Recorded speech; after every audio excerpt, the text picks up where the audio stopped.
नमस्कार दोस्तों, हमारे YouTube चैनल सीजी शिक्षा में आपका स्वागत है। तो चलिए, आज टेट का जो सेकंड पेपर था तो उसका ये सेट डी है और सेट डी पर हम गणित विषय पर चर्चा करेंगे। अभी गणित विषय के बाद फिर विज्ञान पर हम आगे वीडियो बनाएंगे। पहले तो हम गणित विषय का चर्चा कर लेते हैं, क्योंकि जो वीडियो है बहुत लॉन्ग हो जाता है, आगे लंबी हो जाती है, इसलिए सिर्फ अब गणित विषय पर चर्चा करेंगे, उसके बाद आगे बढ़ेंगे। यदि वीडियो आपको पसंद आएगा तो वीडियो को लाइक करेंगे, चैनल में नए हैं तो चैनल को सब्सक्राइब कर लेंगे, घंटे के चित्र को दबा लें, जिससे आने वाले वीडियो का नोटिफिकेशन आपको मिलती रहे, और लोगों अपने दोस्त यार सबको शेयर भी करें।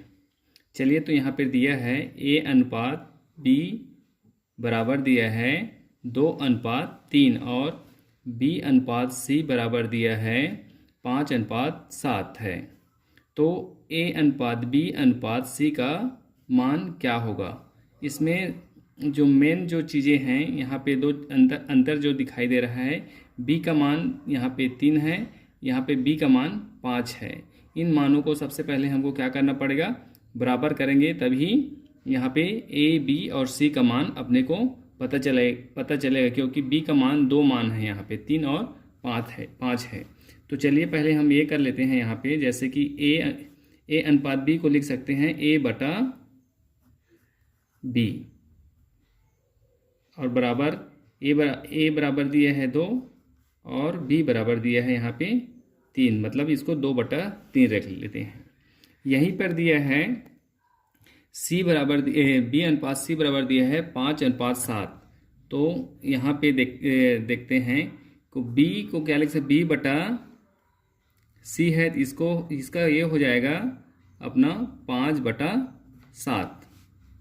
तो यहाँ पे देखने वाली बात ये है कि b का जो मान है 3 है यहाँ पे, और b का मान 5 है। तो b का मान को हमने को क्या करना पड़ेगा? बराबर करना पड़ेगा। इसलिए अब बराबर कैसे हुआ? तो 3 में 5 का गुणा कर देते हैं और 5 में 3 का गुणा कर देते हैं, तो दोनों मान बराबर होगा। तो हम इसके दोनों मानों पर ऊपर और नीचे अंश और हर दोनों मानों में हम क्या करेंगे? गुणा करेंगे, 5 का और इधर 5 का। तो ये a बटा b हो जाएगा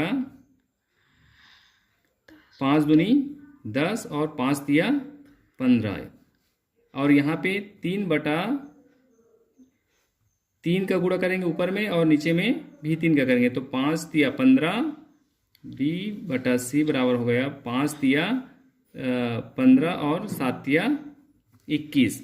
अब यहाँ पे हम देखते हैं कि जो b का मान है यहाँ पे 15 हो गया, यहाँ पे b का भी मान 15 हो गया, मतलब b का जो मान है ये बराबर हो गया।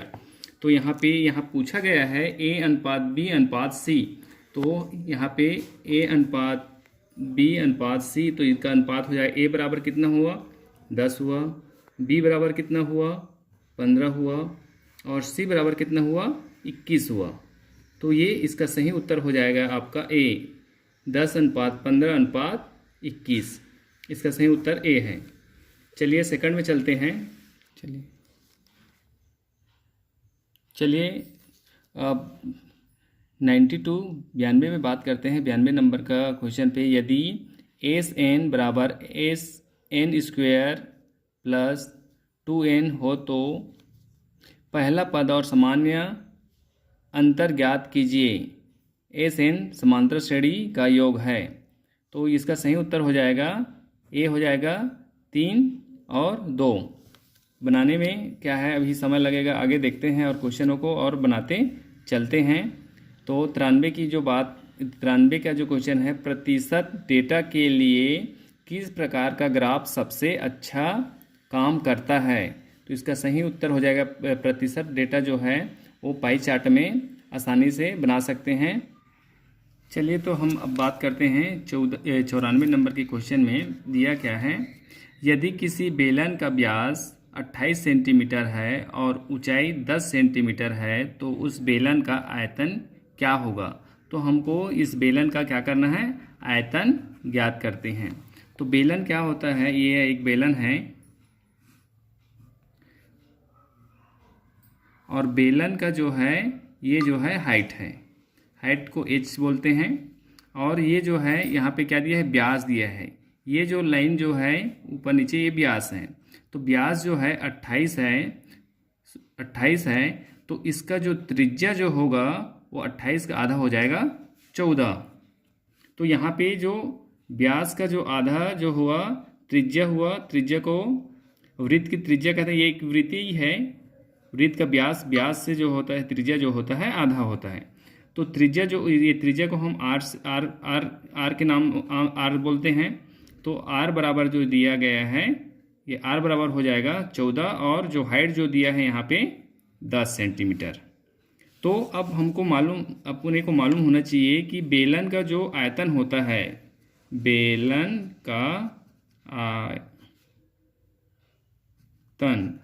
का जो आयतन है बराबर होता है पाई आर स्क्वायर एच। तो पाई आर स्क्वायर एच होता है, तो इनका जो यहीं पे इसी में फार्मूला रख देते हैं। यहाँ पे पाई दिया है तो पाई का मान नहीं रखेंगे, 22/7 को नहीं रखना है, तो पाई का पाई रख देते हैं। और आगे देखते हैं आर स्क्वायर, तो 14 का स्क्वायर 14 दूनी 14 का स्क्वायर हो जाएगा यहाँ पे 14 स्क्वायर, और 10 का जो मान है, एच का जो मान है 10 है। तो 14 और 14 का स्क्वायर हो जाएगा 196। तो पाई और 196 गुणा 10। अब इसको करेंगे तो 100,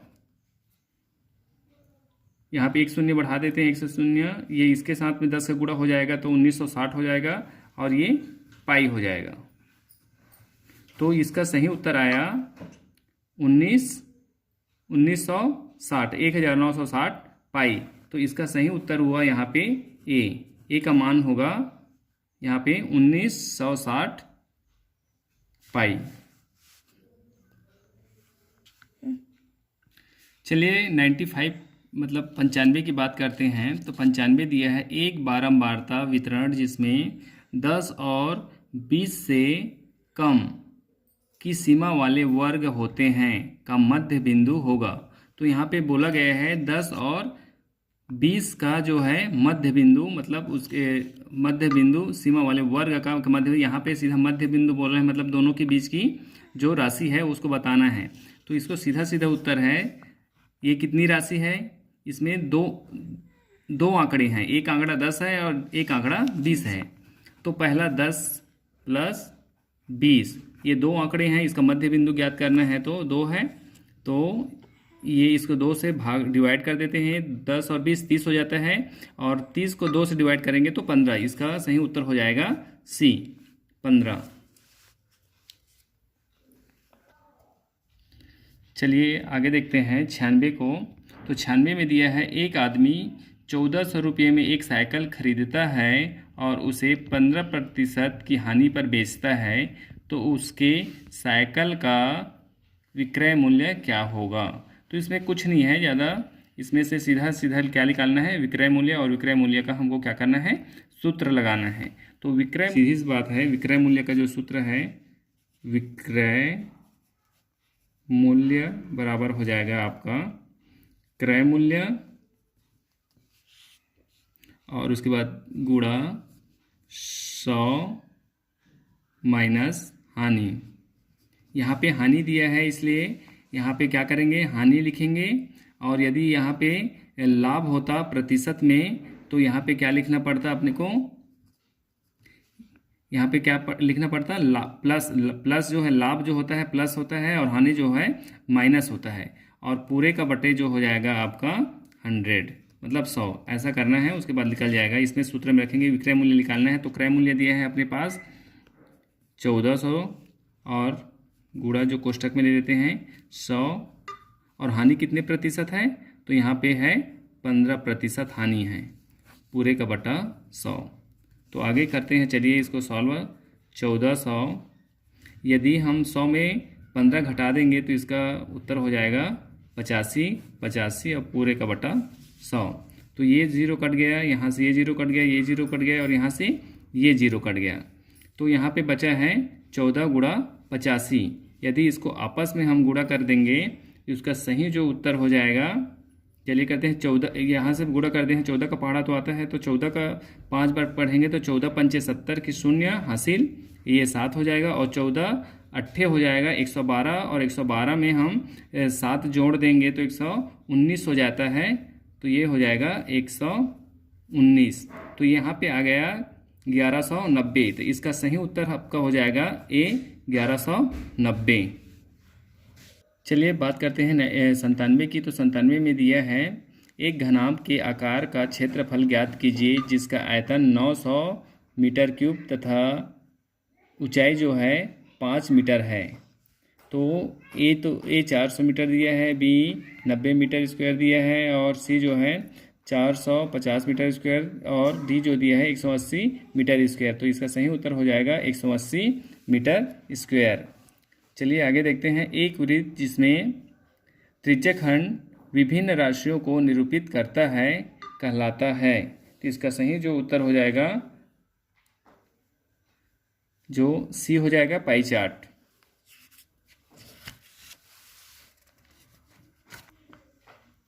चलिए आगे देखते हैं 99 का। जब आंकड़ों का वर्गीकरण स्थान या क्षेत्रों के अनुसार किया जाता है तो उसे कहते हैं। तो इसका सही जो उत्तर हो जाएगा सी हो जाएगा भौगोलिक वर्गीकरण। स्थान और क्षेत्र के जो बताया गया है तो इसमें सीधा सीधा बात है भौगोलिक वर्गीकरण आएगा इसमें। 100 की जो बात करते हैं 100 में दिया है निम्नलिखित में से कौन सा बैंकिंग मॉडल के बारे में सही है। तो इसका सही उत्तर हो जाएगा सी हो जाएगा सर्वप्रथम पाओलो फ्रीयरी ने इस्तेमाल किया। चलिए बात करते हैं 101 की। तो एक त्रिभुज का क्षेत्रफल ज्ञात कीजिए जिसका आधार 10 इंच तथा ऊंचाई 7 इंच है। तो यहाँ पे हम त्रिभुज का क्षेत्रफल ज्ञात करेंगे। तो इसमें पहले में जो दिया है आप देख पा रहे हो कि ये इंच में बात कर रहा है और इधर दिया है मीटर में, यहाँ पे दिया है सेंटीमीटर में, यहाँ पे दिया है इंच स्क्वायर, यहाँ पे भी दिया है इंच स्क्वायर। इसमें अंतर इतना है कि ये 35 इंच स्क्वायर है और ये है 3.5 इंच स्क्वायर। तो 3 उसका जो क्षेत्रफल 3.5 स्क्वायर तो होगा नहीं, तो ये सीधी सीधी उत्तर हो जाएगा ये 35 इंच स्क्वायर। किसी त्रिभुज में विकर्ण की संख्या, हम जानते हैं कि जो विकर्ण होता है जो है चतुर्भुज में होता है, त्रिभुज में विकर्ण नहीं होता। मतलब दोनों छोर आपस में जो मिलाते हैं रेखा उसको बोलते हैं विकर्ण। तो इसमें तो ऐसा नहीं बना सकते हैं कि किसी भी कॉर्नर को हम मिला सकें। तो यहाँ पे मिलाएंगे तो आधार से मिलेगा भी, यहाँ से भी मिलाते हैं तो आधार से मिलेगा, यहाँ से मिलाएंगे तो आधार से मिलेगा। उनके कॉर्नर जो है नहीं मिलते हैं, इसलिए विकर्ण त्रिभुज के नहीं होते। तो इसका सही उत्तर हो जाएगा ए 0। 103 में दिया है द्वितीयक डेटा पर प्राथमिक डेटा को प्राथमिकता दी जाती है क्योंकि। इसका सही उत्तर हो जाएगा आपका यह संक्षिप्त और सटीक है।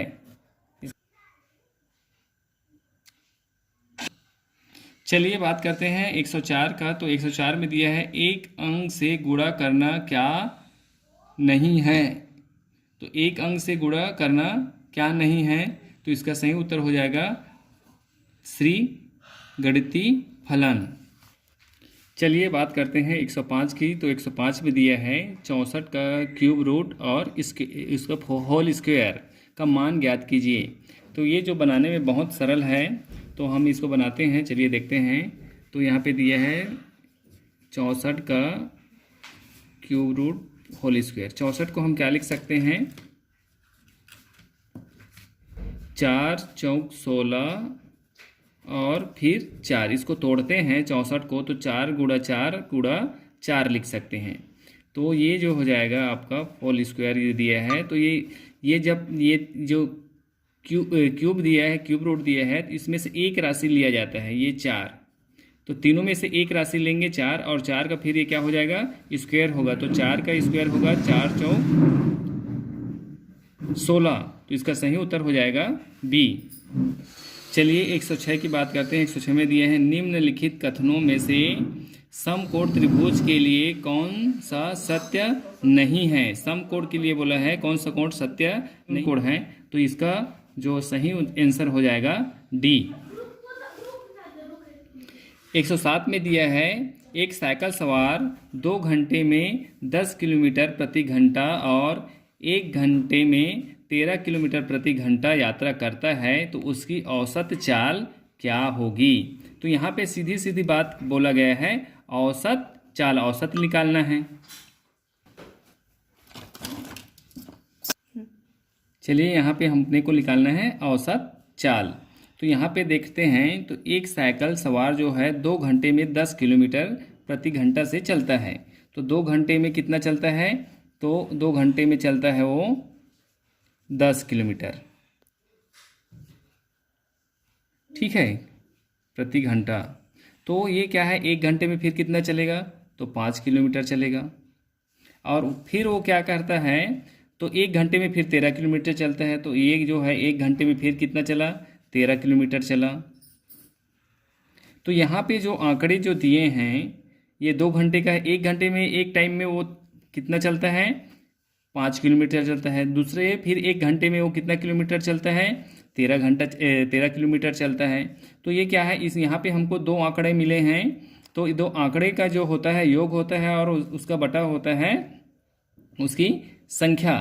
तो यहाँ पे आंकड़ा 2 है तो ये हो जाएगा 5 धन 13 बटा ये 2, और इसका क्या है फिर औसत चाल हो जाएगा। चाल औसत निकालते हैं ना, औसत बोला है, तो ये हो जाएगा 13 और 5 18 हो जाएगा, 18 बटे 2, तो 2 एकम 2, 2 निया 18। तो इसका सही उत्तर होना चाहिए बी, 9 किलोमीटर प्रति घंटा। चलिए इस 108 को पढ़ते हैं। 108 में क्या दिया है, दिए गए चित्र में डी ए लंबवत ए बी, जो डी ए है वो लंबवत है ए बी पर, और वो दूसरा दिया है सी बी लंबवत है ए बी पर, और ए सी बराबर बी डी, ए सी जो है बराबर है ए डी। तब निम्न में से कौन सा कथन सही है। कथन जो है सही है मतलब सर्वांग सम है, ये पूछा गया है। तो ये इसका सही उत्तर यही हो जाएगा। ये क्या है, दोनों आपस में सर्वांग सम है। चलिए अब देखते हैं 109 को। तो 109 में दिया है एक घन का पृष्ठीय क्षेत्रफल ज्ञात कीजिए जिसकी एक भुजा 15 सेंटीमीटर है। ये तो बहुत सरल सा क्वेश्चन है। इसका सही उत्तर हो जाएगा बी, 1350 सेंटीमीटर स्क्वायर। पूरा इसे दिखाना। चलिए देखते हैं 110। तो 110 में दिया है कौन से 2 कोण पूरक नहीं हैं। इसमें पूछा गया है पूरक नहीं है। तो इसमें टारगेट जो दिया गया है 180 का दिया गया है, जैसे कि 30 और 150 180 होता है, 105 अंश और 175 अंश 180 अंश होता है, ये भी सही है। 89 और 91 ये भी 180 अंश होता है। तो यहाँ पे जो अंतर आया है, यहाँ पे देखते हैं 23 अंश और 177 अंश। तो ये जो है अपना क्या है, पूरक नहीं है। ये जो है क्या हो जाएगा, जैसे कि 3 में और 7 जोड़े 10 हो गया, और 7 9, तो ये 90 हो रहा है 110। तो ये क्या है, ये पूरक नहीं है। इसका सही उत्तर हो जाएगा डी।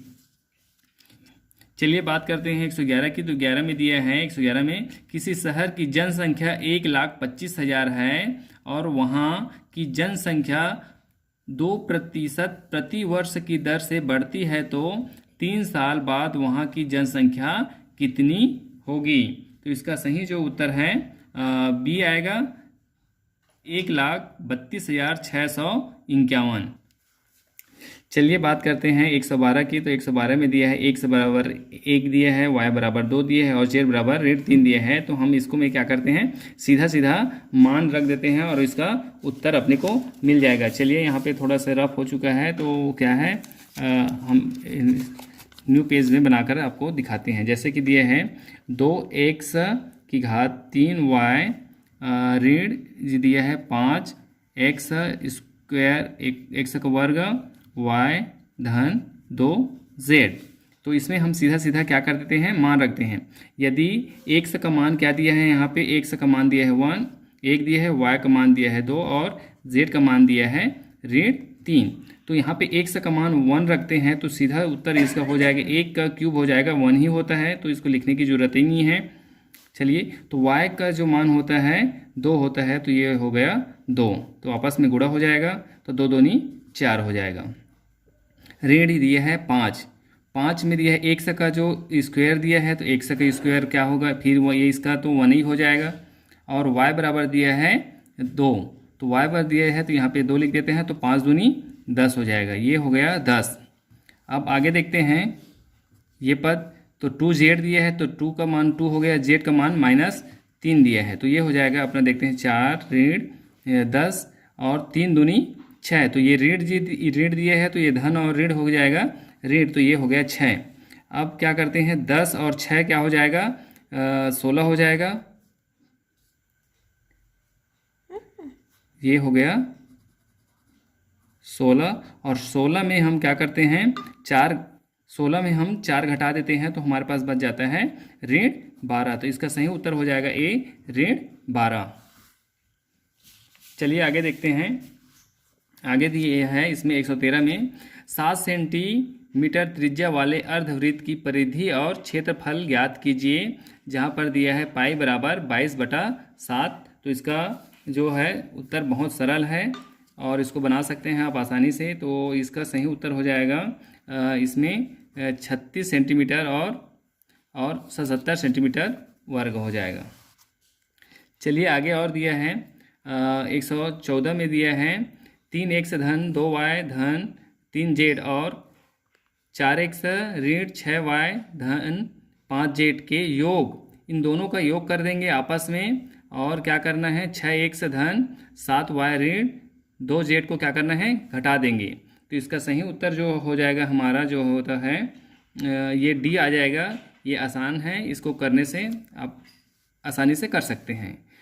चलिए 115 दिया है, 115 में दिया है प्राथमिक स्तर पर गणित की पहेलियाँ मदद करती है। तो इसका सही उत्तर हो जाएगा कक्षा में मेधावी छात्रों की क्या करता है पहचान करने में, छात्रों को मनोरंजन प्रदान करने में, समस्या सुलझाने के कौशलों को परखने हेतु, डी दिया है समस्या सुलझाने के कौशलों को प्रोत्साहित हेतु, बढ़ावा हेतु। तो ये इसका सही उत्तर होना चाहिए डी। चलिए 116 की बात करते हैं। 116 में दिया है गणितीय विचार विकसित करने के लिए अनुभव को ए, प्रतीक को प्र, चित्र ची, भाषा को आ, इनका उपयोग निम्न प्रकार से किया जाता है। तो सबसे पहले गणित का जो है गणित विचार विकसित करने के लिए कौन से जो पहले अनुभव आएगा, पहले अनुभव होना चाहिए या प्रतीक चिन्ह को जानना चाहिए, चित्र से समझना चाहिए या भाषा से। इसका सही उत्तर अपना हो जाएगा पहले तो हमको क्या होना चाहिए अनुभव होना चाहिए, तो इसके लिए ए आ जाएगा अनुभव, डी इसका सही उत्तर हो जाएगा डी अनुभव, भाषा, चित्र और उसके बाद हो जाएगा प्रतीक। आगे हम देखते हैं 117 में, तो किसी चतुर्भुज के चारों कोणों का जो योग होता है 360 अंश होता है, तो यह सोचना कहलाता है। तो इसका सही उत्तर हो जाएगा व्यापीकरण ए। चलिए 118 में बात करते हैं। एक आयताकार बाड़े का क्षेत्रफल 500 वर्ग फीट है। यदि बाड़े की चौड़ाई 20 फीट है तो लंबाई ज्ञात कीजिए। ये भी बहुत सरल सा क्वेश्चन है, तो इसका सही उत्तर हो जाएगा ये 25 फीट। चलिए 119 की बात करते हैं। 119 में दिया है रैखिक समीकरण का हल निकालिए। तो बहुत सरल सा क्वेश्चन है। 1 से धन 7/2 दिया है और यहाँ पे दिया है बराबर दिया है 3 ऋण 1 से, तो इसका सही उत्तर हो जाएगा। चलिए 1 से धन 7 और इस 2 को इधर गुणा करेंगे तो 2 तिया 6 और यहाँ पे 2 1 सा।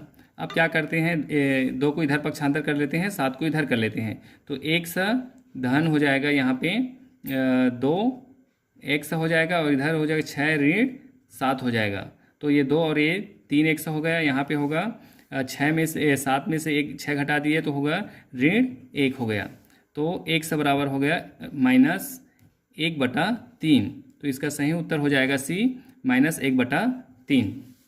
चलिए 120 में है दिया है 2.5 वर्षों में 6,000 रुपये पर साधारण ब्याज के रूप में कितना प्रतिशत वार्षिक दर से 250 रुपये प्राप्त होगा। तो इसका सही उत्तर हो जाएगा सी 2.1/3% पर। तो यह वीडियो आपको अच्छा लगा तो वीडियो को लाइक ज़रूर करेंगे और चैनल में नए हैं तो चैनल को सब्सक्राइब कर लें और घंटी के चित्र को दबा लें, जिससे आने वाले वीडियो का आपको नोटिफिकेशन मिलते